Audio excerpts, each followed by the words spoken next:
Chapter 35. The Masthead. It was during the more pleasant weather that, in due rotation with the other seamen, my first masthead came round. In most American whalemen, the mastheads are manned almost simultaneously with the vessel's leaving her port, even though she may have 15,000 miles, and more, to sail ere reaching her proper cruising ground. And if, after a 3, 4, or 5 years' voyage, she is drawing nigh home with anything empty in her, say, an empty vial, even then, her mastheads are kept manned to the last, and not till her skysail pulls sail in among the spires of the port, does she altogether relinquish the hope of capturing one whale more. Now, as the business of standing mastheads, ashore or afloat, is a very ancient and interesting one, let us in some measure expatiate here. I take it that the earliest standers of mastheads were the old Egyptians, because, in all my researches, I find none prior to them.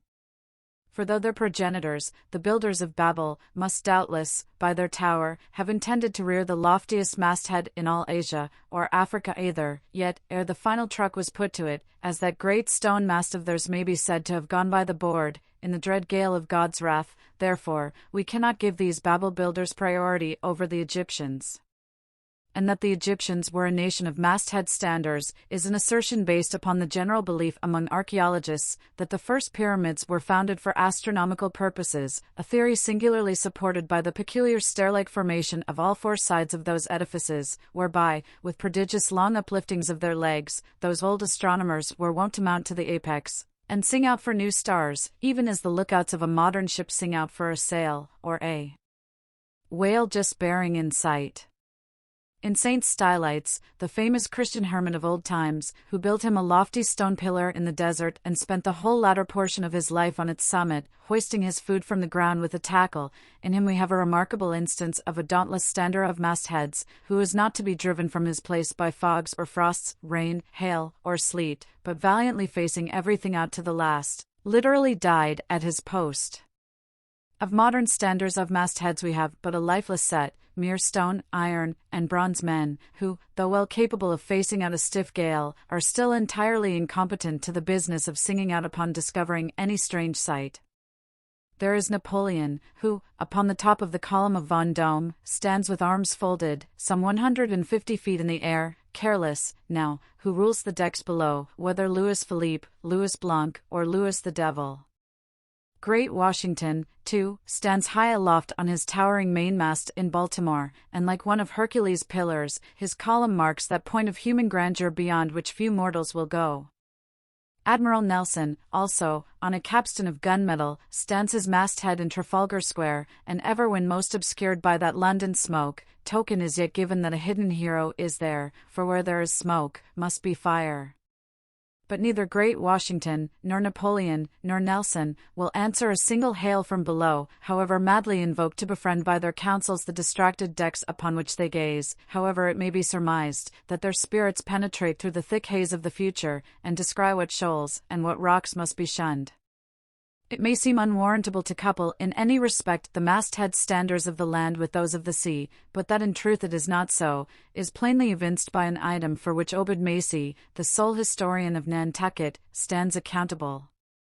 The worthy Obed tells us that in the early times of the whale fishery, airships were regularly launched in pursuit of the game. The people of that island erected lofty spars along the sea-coast, to which the lookouts ascended by means of nailed cleats, something as fowls go upstairs in a henhouse. A few years ago the same plan was adopted by the bay whalemen of New Zealand, who, upon descrying the game, gave notice to the ready-manned boats nigh the beach. But this custom has now become obsolete. Turn we then to the one proper masthead, that of a whale ship at sea. The 3 mastheads are kept manned from sunrise to sunset, the seamen taking their regular turns, as at the helm, and relieving each other every 2 hours. In the serene weather of the tropics it is exceedingly pleasant the masthead, nay, to a dreamy meditative man it is delightful. There you stand, 100 feet above the silent decks, striding along the deep, as if the masts were gigantic stilts, while beneath you and between your legs, as it were, swim the hugest monsters of the sea, even as ships once sailed between the boots of the famous Colossus at Old Rhodes. There you stand, lost in the infinite series of the sea, with nothing ruffled but the waves. The tranced ship indolently rolls, the drowsy trade winds blow, everything resolves you into languor. For the most part, in this tropic whaling life, a sublime uneventfulness invests you. You hear no news, read no gazettes, extras with startling accounts of commonplaces never delude you into unnecessary excitements. You hear of no domestic afflictions, bankrupt securities, fall of stocks, are never troubled with the thought of what you shall have for dinner, for all your meals for 3 years and more are snugly stowed in casks, and your bill of fare is immutable. In one of those southern whalesmen, on a long 3 or 4 years' voyage, as often happens, the sum of the various hours you spend at the masthead would amount to several entire months. And it is much to be deplored that the place to which you devote so considerable a portion of the whole term of your natural life should be so sadly destitute of anything approaching to a cozy inhabitiveness, or adapted to breed a comfortable localness of feeling, such as pertains to a bed, a hammock, a hearse, a sentry box, a pulpit, a coach, or any other of those small and snug contrivances in which men temporarily isolate themselves. Your most usual point of perch is the head of the topgallant mast, where you stand upon 2 thin parallel sticks, almost peculiar to whalemen, called the topgallant crosstrees. Here, tossed about by the sea, the beginner feels about as cozy as he would standing on a bull's horns.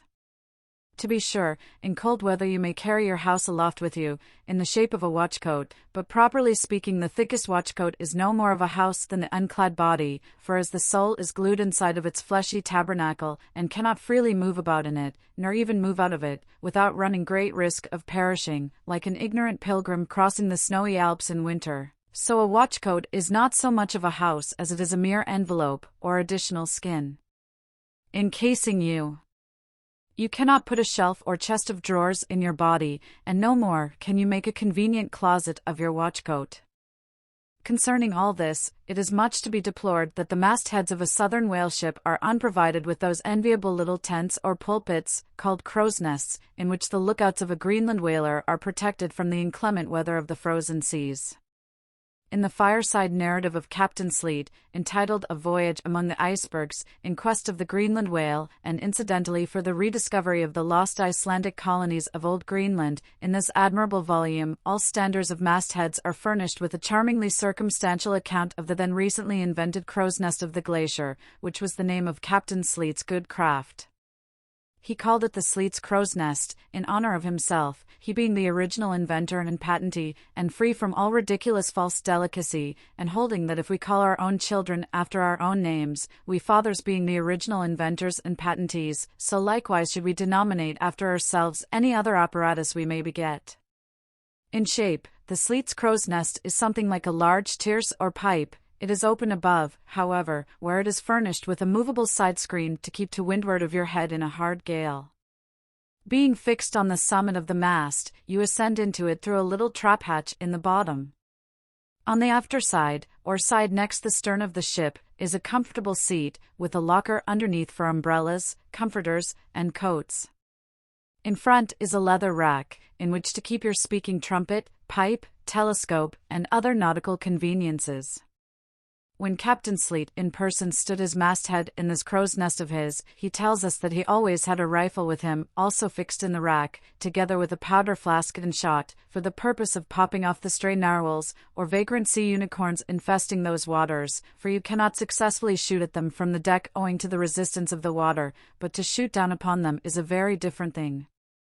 Now, it was plainly a labor of love for Captain Sleet to describe, as he does, all the little detailed conveniences of his crow's nest, but though he so enlarges upon many of these, and though he treats us to a very scientific account of his experiments in this crow's nest, with a small compass he kept there for the purpose of counteracting the errors resulting from what is called the local attraction of all binnacle magnets, an error ascribable to the horizontal vicinity of the iron in the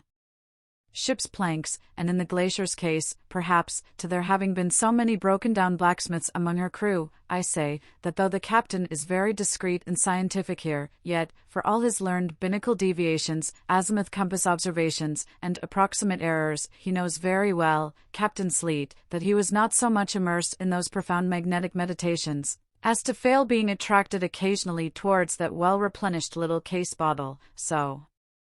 nicely tucked in on one side of his crow's nest, within easy reach of his hand. though, upon the whole, I greatly admire and even love the brave, the honest, and learned captain, yet I take it very ill of him that he should so utterly ignore that case bottle, seeing what a faithful friend and comforter it must have been, while with mittened fingers and hooded head he was studying the mathematics aloft there in that bird's nest, within 3 or 4 perches of the pole. But if we southern whale fishers are not so snugly housed aloft as Captain Sleet and his Greenland men were, yet that disadvantage is greatly counterbalanced by the widely contrasting serenity of those seductive seas in which we south fishers mostly float.